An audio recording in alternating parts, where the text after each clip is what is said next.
Hello and welcome to this edition of Takeaway Tuesday. My name is Andra K. Chamberlain. I am a trainer and a child forensic interview specialist at the National Children's Advocacy Center located in Huntsville, Alabama.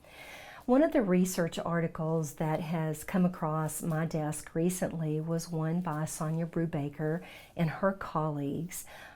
And they were looking at going back through, looking at all of the research, and not only research, but where children were interviewed in laboratory settings. So they're reviewing those transcripts, but they also had access to many thousands of forensic interviews, actual forensic interviews that were conducted within CACs and other organizations.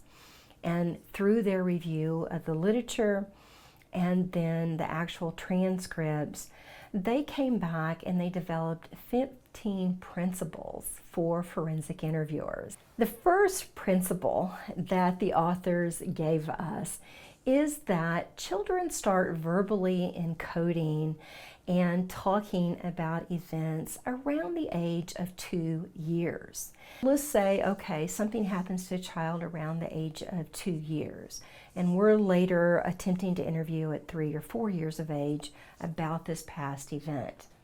What the researchers are saying is the children may be able to give us some information, that for a couple of years they're going to hold on to this information, and they may be able to give us some basics, and it's probably just going to be maybe a who and a what, but most of the memories that children have at this very young age, they're eventually going to lose.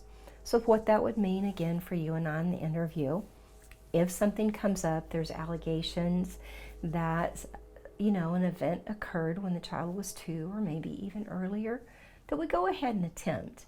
We may not get very far, but at least we've given them that opportunity. Now, principle number 2 was saying that, okay, let's say we're interviewing that 2-year-old about an event that occurred when they were pre-verbal. Then what that would mean is we just let the child tell us what they can tell us, but we don't probe for specifics. That once we do that, we're going to start getting a higher error rate. So if you do have a child that's very young, allegedly were abused when they were pre-verbal, try just to use the WH, but don't probe for a great deal of specific details because you're going to get a higher error rate. Principle number 3 in this particular study says that children report piecemeal across open-ended prompts. In other words, they give us we ask an open-ended question, they give us some information. But because children don't understand the necessity of the forensic details that are required in an interview or an investigation, they don't really know sometimes what we're looking for. And so we just get bits and pieces, and this is something that we have to take into account when we're talking with children. So you could just break it up a bit. Say, well, talk to me about, help me understand. And just depending on age, you could say explain or describe. But what you're doing is prompting that child to give you narrative. Now, once that occurs, and let's say you've gotten a nice piece of narrative from a child, then you want to come back with what we call cued invitations. Well, you were telling me that mom hit you with a paddle. Tell me more about mom hitting you with the paddle, or describe the paddle. But we're just looking for that child to continue the narrative.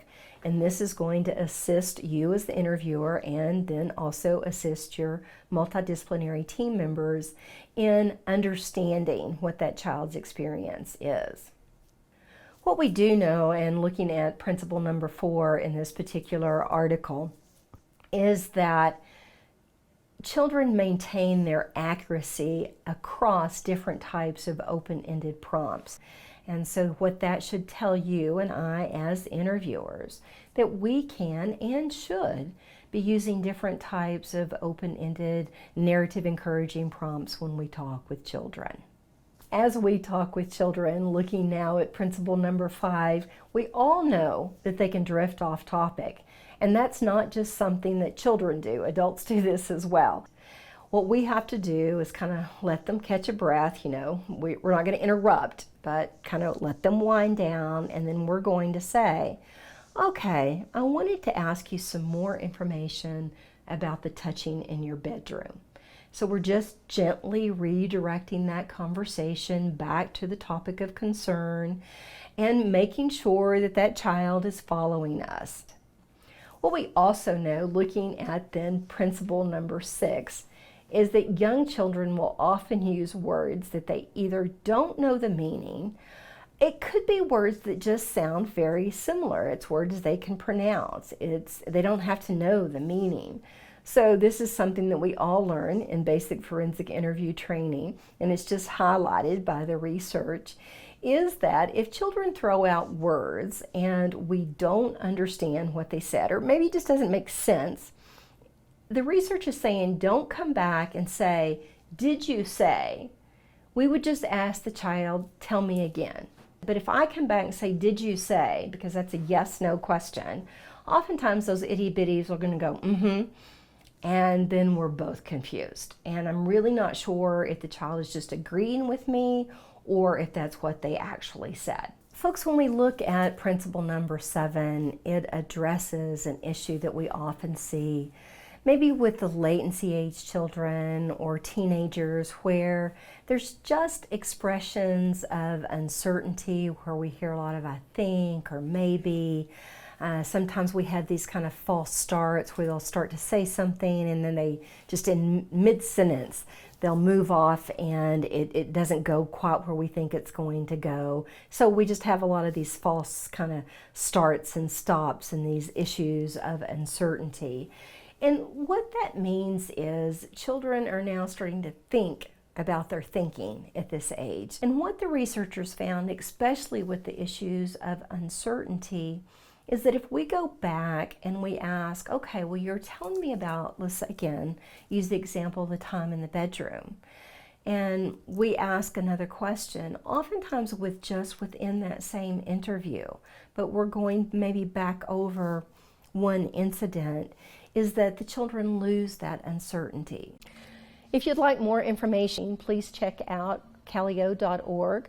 Also look at the NCAC Virtual Training Center for different webinars and seminars that have been recorded with experts in the field. And as always, if you have any questions or comments, please email me at the link below. Thanks and have a great day.